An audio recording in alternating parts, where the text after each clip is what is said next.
नमस्कार साथियों, आप सभी का स्वागत है हमारे हिंदी भाषा के महत्वपूर्ण विषय संधि के भाग 3 में।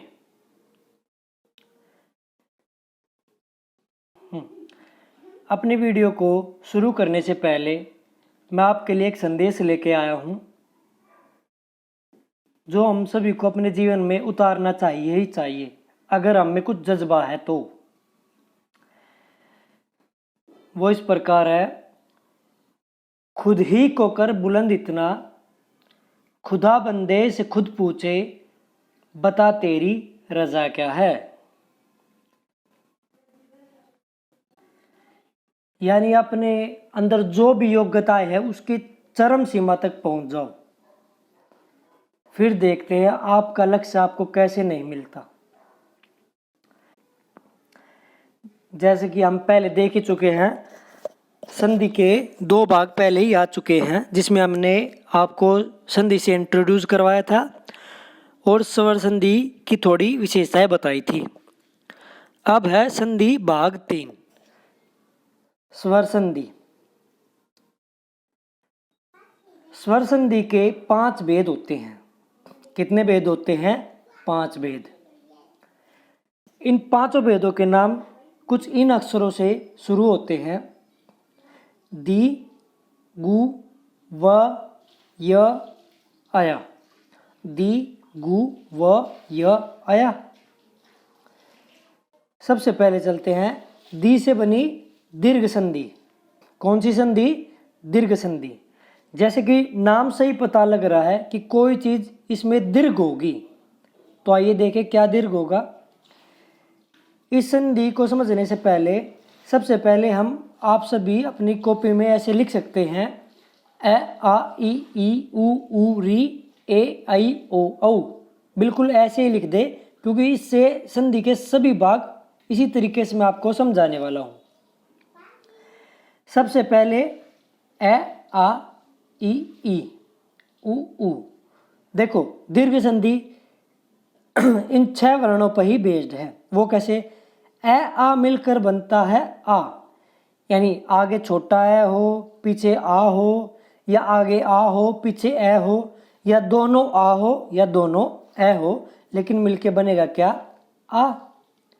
इसी प्रकार ई मिलकर बनेंगी बड़ी ई, यानी आगे ई हो, पीछे बड़ी ई हो, या पीछे छोटी या आगे बड़ी ई हो, कुछ भी हो, लेकिन मिलकर बनेंगी बड़ी ई, यानी दीर्घ, जो इनमें दीर्घ है।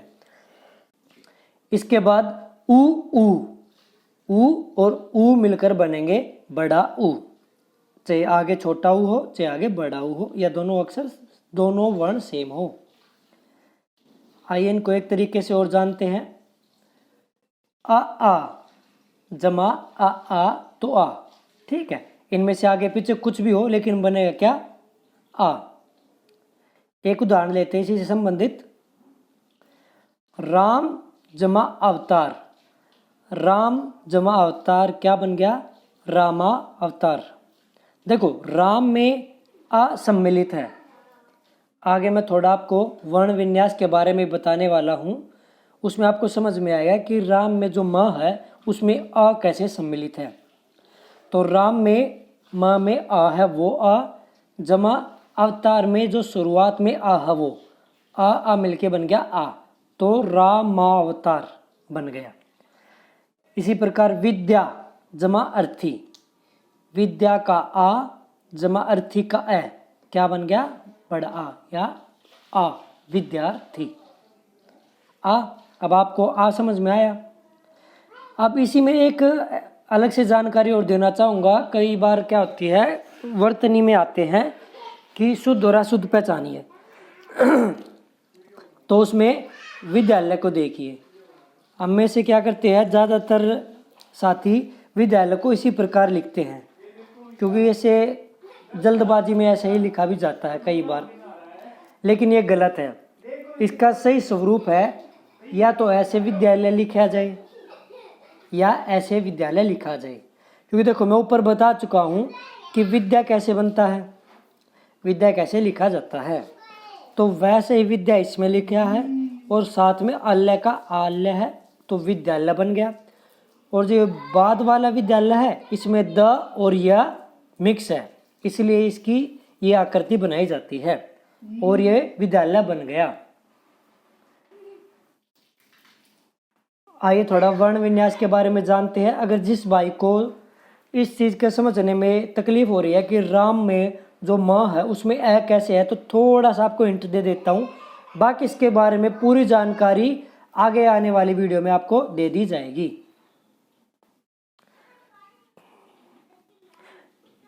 वर्ण विन्यास प्रत्येक अक्षर को अलग अलग छोटे छोटे टुकड़ों में तोड़ के देखना वर्ण विन्यास के अंतर्गत आता है। जैसे हम मात्र क को भी लिखते हैं ना, तो उसमें क और आ सम्मिलित होते हैं। क और आ जब तक किसी व्यंजन में कोई स्वर नहीं मिला हुआ होगा, जब तक हम उस व्यंजन को बोल ही नहीं सकते। ये हमारी हिंदी भाषा की एक खासियत है। अब आगे देखते हैं कम है, तो क लिखते वक्त भी आ गया क और आ, और माँ भी इसी प्रकार है, माँ और आ। कर्म है। अब एक बात और जानने योग्य है, कई बार क्या होता है भाइयों और को सभी को र में डाउट होता है कि र छोटा है या र पूरा है, या ये ऊपर क्यों है या नीचे क्यों लिखा जा रहा है। उसको भी थोड़ा बता देता हूँ। क्रम में जब भी र नीचे हो, जब भी कोई अक्षर रा ही नहीं, कोई भी अक्षर जब नीचे हो, यानी वो ऊपर वाले को सहारा दे रहा है। और सहारा कौन देता है? जो मजबूत होता है। तो इसलिए जब भी जो अक्षर नीचे लिखा हो वो पूर्ण होता है, यानी उसमें स्वर सम्मिलित होता है, और जो वर्ण ऊपर हो वो अधूरा होता है, उसमें स्वर नहीं होता। आइए जानते हैं कर्म है। अब इसमें क्या है, का के बाद आ नहीं आएगा। क्यों?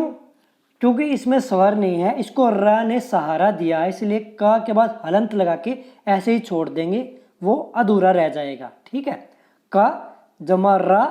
अब रा को पूरा करने के लिए आ, उसके बाद माँ के लिए माँ और आ, तो कर्म। इस प्रकार कर्म लिखा जाएगा।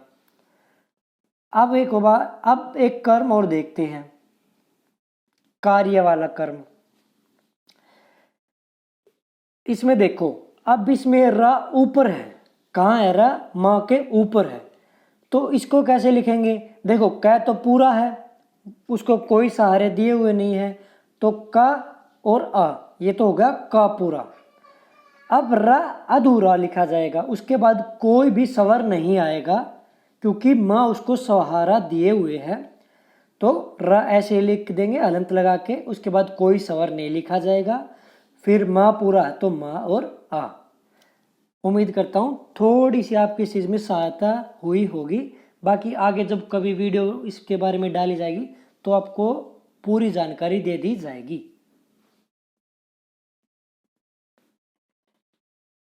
अब उसी में चलते हैं। दीर्घ ई कैसे होती है, बड़ी ई कैसे बनती है। रवि जमा इंद्र क्या बन गया?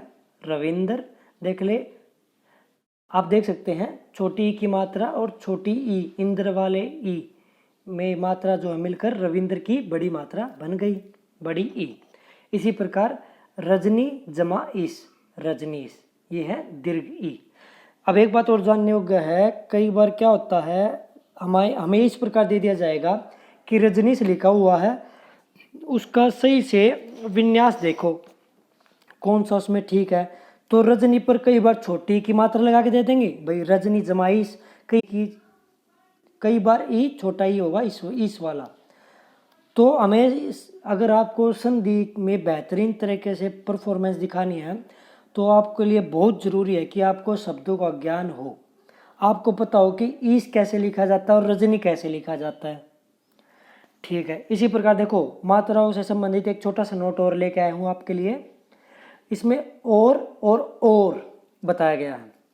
जो पहले वाला और है वो दिशा के बारे में बताता है कि हम किस ओर जा रहे हैं, हम उस ओर जा रहे हैं, तो पहले वाला और है।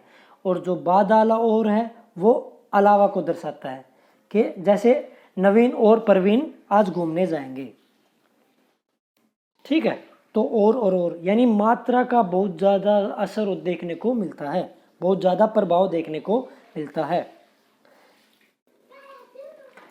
अब ऊ का देख लेते हैं। सु जमा उक्ति क्या बन गया? सुक्ति। लघु जमा उत्तर क्या बन गया? लघुत्तर, यानी बड़ा ऊ बन जाता है। तो इस प्रकार दीर्घ संधि पूरी हुई। अब आगे चलते हैं गुण संधि पर। गुण संधि, इसके लिए आपके लिए एक बेहतरीन ट्रिक लेके आया हूं जो 99.9% केसेस में आपके लिए लाभदायक रहेगी। आइए इसको देखते हैं। मोस्ट इंपॉर्टेंट पॉइंट, शब्द के बीच में एक मात्रा यानी शिरोरेखा के ऊपर एक मात्रा जरूर से भी जरूर देखने को मिलेगी। शब्द के बीच में शिरोरेखा के ऊपर एक मात्रा आपको जरूर से भी जरूर देखने को मिलेगी। दूसरा पॉइंट है, गुण संधि को गणेश से याद रखें, क्योंकि गणेश में भी गुण संधि है पहली बात तो। दूसरा क्या है? गुण गणेश। गणेश में आपको देखो बीच में एक मात्रा देखने को मिल रही होगी। तो 99.9% क्या 100% ये बात सत्य है कि बीच में आपको एक मात्रा देखने को मिलेगी। अब आगे देखते हैं इसमें बनती कैसी है।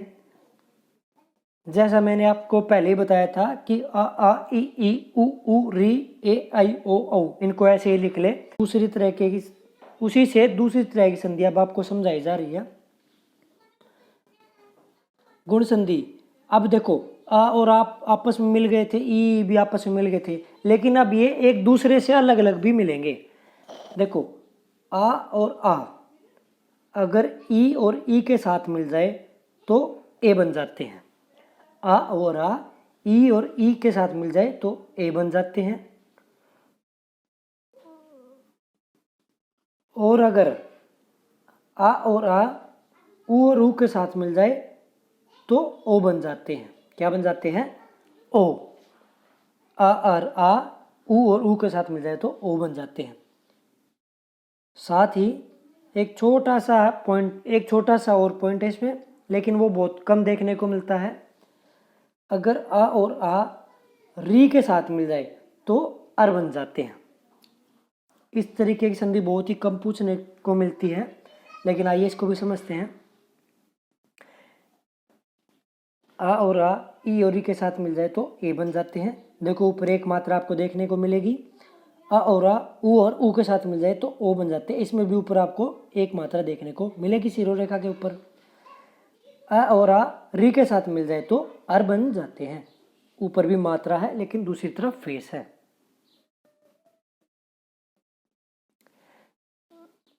आइए अब इनको समझते हैं। नर जमा इंद्र, नरेंद्र। नर में आ है वो, इंद्र में ई है वो, आ और ई मिलकर ए बन गया और ऊपर एक मात्रा दिख गई आपको शिरोरेखा के ऊपर। रमा जमा ईश, रमेश। शिरोरेखा के ऊपर एक मात्रा। पर जमा उपकार, परोपकार। पर में जो रा है, र में जो आ है वो आ, उपकार का ऊ, आ और ऊ मिलकर बन गए ओ। सूर्य जमा उदय। सूर्य में जो य है, यह में जो आ है वो और उदय का ऊ, ये आ और ऊ मिलकर बन गए ओ, सूर्योदय ओ। यानी इन दोनों में आप ये बात ध्यान से देखें कि शिरोरेखा के ऊपर एक मात्रा आपको देखने को मिल रही है। कहीं पर भी चले जाए, गुण संधि है तो ऊपर एक मात्रा जरूर है। अब री वाला भी देख लेते हैं इसमें। सप्त जमा ऋषि, सप्तर्षि, एक मात्रा जरूर है। महाजमा ऋषि, महर्षि, और क्या बन गया? अर। ठीक है। आप सभी की जब ये पूरा संधि का विषय पूरा कंप्लीट हो जाएगा उसके बाद टेस्ट सीरीज भी आएगी एक छोटी सी, उसमें सभी संधि के भागों के ऊपर प्रश्न पूछे गए होंगे। जब आपको बहुत अच्छा लगेगा, इस पॉइंट को समझ ले बस आप।